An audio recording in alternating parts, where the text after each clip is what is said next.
बिस्मिल्लाहिर्रहमानिर्रहीम, अस्सलाम वालेकुम। मैं हूं जमशेद खान। अमरीकी सदारती इंतखाब के बाद की जो सूरत हाल है, आज हम उसके हवाले से कुछ बात करेंगे।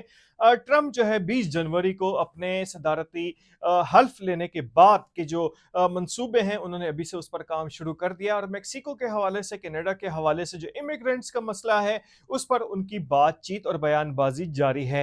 यहाँ पर कनाडा के हवाले से उन्होंने एक अंदिया सा दिया है, जिस पर काफ़ी बहस भी चल रही है कि शायद उसको अपना जो है वो अमेरिका की नई रियासत बनाने का वो सोच रहे हैं और वहाँ पर एक गवर्नर लगाया जाएगा। इस हवाले से आज हमारे साथ फिर शामिल हुई हैं सना फातिमा कैलिफोर्निया से, जो हमें बताएंगी कि यहाँ पर क्या सूरत हाल है इस हवाले से, और अमरीकी नो मुंतखब जो सदर है उस हवाले से क्या सोच रहे हैं, और इस हवाले से कनाडा का क्या मौक़िफ़ है। तो सना, एक तो आपका बहुत शुक्रिया कि आपने हमें टाइम दिया। ये बताइएगा कि कनाडा के हवाले से जो अभी नई बयानबाजी जा रही, उस हवाले से थोड़ा सा बताइएगा जी। अस्सलाम वालेकुम। थैंक यू जमशेद, आपने मुझे ये अपॉर्चुनिटी दी अपने व्लॉग में आने की। अमेरिका में बतौर इंटरनेशनल रिलेशंस और जर्नलिज्म के स्टूडेंट के काफ़ी मामलात पर पॉलिटिकल जो एक खत्ते को या ग्लोबली इम्पैक्ट रखते हों, उन पर नज़र रखने की ज़रूरत पड़ती है। ट्रम्प जो है वो 20 जनवरी को अमेरिका के सदर का हल्फ उठाने जा रहे हैं, और बहुत सारे मामलात ऐसे हैं जिन पर उनकी अप्रोच ने एक गैर मुतवक्किल सिचुएशन क्रिएट कर दी है। और उनमें से एक मामला ये भी है कि क्या वाकई कनाडा अमेरिका की 51वीं स्टेट बनने जा रहा है, जैसा कि कुछ रोज़ कबल ट्रम्प का ये बयान सामने आया। इस बयान की हकीकत क्या है, इस पर थोड़ी सी बात करते हैं। ट्रम्प का ये कहना है कि मैक्सिको और कनाडा ने अगर इलीगल इमिग्रेंट्स को बॉर्डर क्रॉस करने और मंशियात की स्मगलिंग को अमेरिका में दाखिल होने से नहीं रोका, तो वो दोनों ममालिक की जो एक्सपोर्ट्स हैं अमेरिका की तरफ आने वाली, उस पर 25% टैरिफ इम्पोज कर देंगे।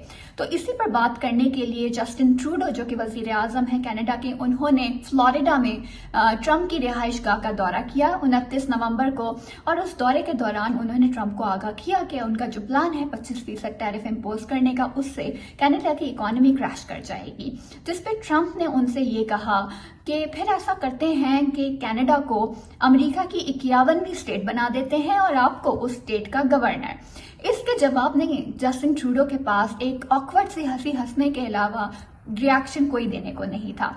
लेटर ऑन जो जस्टिन ट्रूडो के कैबिनेट के लोग हैं, उनका ये कहना था कि ये तो ट्रम्प ने महज एक मजाक किया था, लेकिन अगर इस मजाक को हम थोड़ा सा इन्वेस्टिगेट करें तो ये बात देखने में आएगी कि ट्रम्प वाजे कर चुके हैं कि अगर 20 जनवरी को, जो कि उनके हल्फ उठाने का दिन है, उस दिन तक उन्होंने कोई एफर्ट्स ना देखे कनाडा और मैक्सिको की हुकूमत की जानिब से, तो वो वाकई अपने ये 20% टैरिफ को इम्पोज करने वाले दावे पर जो है वो कायम रहेंगे। इस पे जो है रिएक्शंस हमें कनाडा से भी देखने में आए हैं, और जो बातचीत कनाडा में जो कॉन्वर्सेशन हुई है इस हवाले से, उसमें यही कहा गया है कि कैनेडियन हुकूमत को अपनी इकोनॉमी को, अपने एक्सपोर्ट्स को डाइवर्सिफाई करने की कोशिश करनी चाहिए, क्योंकि अगर ट्रम्प अपने बयान पे कायम रहते हैं तो एक बहुत बड़ा सेटबैक मिलेगा कनाडा की इकोनॉमी को। और एक और अहम बात यह है कि ट्रम्प के जो है जस्टिन ट्रूडो से जो रिलेशंस हैं वो वैसे भी अच्छे नहीं रहे उनकी लास्ट प्रेसिडेंटशिप में भी, और एक मौके पर जो है ट्रम्प जस्टिन ट्रूडो को टू फेस्ड भी कह चुके हैं, यानी दो मुंह रखने वाला शख्स। तो ये एक लम्हा फिक्रिया हो सकता है कनाडा के लिए भी और मैक्सिको के लिए भी। और अगर ट्रम्प के आने के बाद ये टैरिफ इम्पोज होता है तो ना सिर्फ खित्ते की इकोनॉमी पर बल्कि ग्लोबली भी इसके असरात आ सकते हैं। सना, ये बताइएगा कि चीन के साथ भी यहाँ पर टैरिफ में इजाफे, टैक्सेस के हवाले से जो है अमरीकी नो मुंतखब जो इंतज़ामिया है उनके बयानात सामने आ चुके हैं। तो टैरिफ के हवाले से जो माशी सूरत हाल है, उसके अलावा चूँकि अब तो जंगें जो हैं वो माशी मैदान में होने जा रही हैं, तो अब जो एक नई बात जो है वो सामने आ रही है सोशल मीडिया के हवाले से, तो वो कौन से ऐप्स हैं जिसके हवाले से अमरीका ने अपने खदशात का इजहार किया है और उसको बंद करने की या महदूद करने की वो सोच रहा है? جی اس کی بڑی وجہ BRI ہے، بیلٹ اینڈ روڈ انیشیٹو۔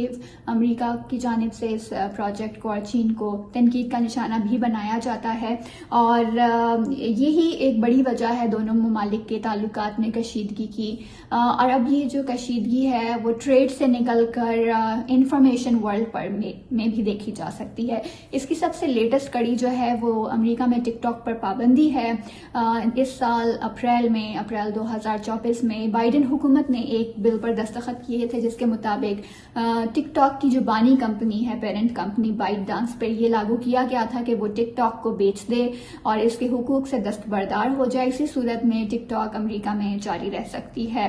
اگر میں آپ کو اس کا تھوڑا سا بیک گراؤنڈ بتاؤں تو امریکہ کو یہ خدشات لاحق ہیں کہ بائٹ ڈانس کیونکہ ایک چینی کمپنی ہے، تو چینی حکومت جو ہے بائٹ ڈانس کے ذریعے ٹک ٹاک پر موجود امریکی صارفین کا ڈیٹا حاصل کر سکتی ہے، جو کہ امریکہ کی قومی سلامتی کے لیے ایک خطرہ ہے۔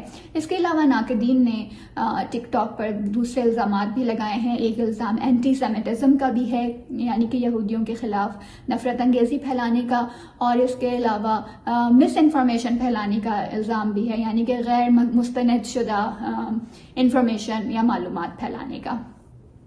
تو ان الزامات کی بنیاد پر جو ہے امریکہ جو ہے چاہتا ہے کہ ٹک ٹاک پر امریکہ کی حدود میں پابندی عائد کر دی جائے۔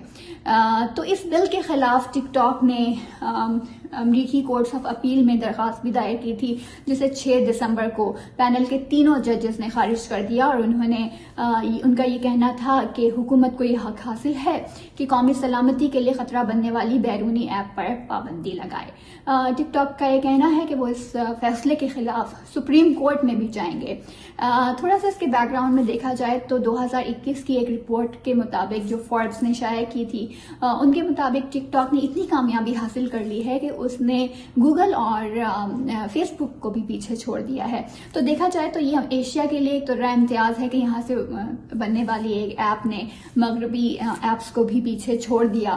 اب یہ جو شرط لاگو کی گئی ہے امریکہ کی جانب سے بائٹ ڈانس پر کہ وہ ٹک ٹاک کو بیچ دے، تو ٹک ٹاک کو خریدنے کے لیے پہلے ہی مغربی کچھ کمپنیز ہیں، انہوں نے انٹرسٹ ظاہر کیا ہے، جس میں اوریکل ہے، الفابیٹ ہے اور مائکروسافٹ ہیں۔ اگر یہ تینوں کمپنیز میں سے کوئی کمپنی یا کوئی اور دوسری کمپنی اس ٹک ٹاک کو خرید لیتی ہے تو پھر سے جو ہے وہ ایشیا کا تو رائے امتیاز جاتا رہے گا، اور انفارمیشن ورلڈ پہ ایک مرتبہ پھر مغرب کی اجارہ داری قائم ہو جائے گی۔ تو اب دیکھنا یہ ہے کہ نئے آنے والے صدر ٹرمپ اس معاملے میں کیا کردار ادا کر سکتے ہیں۔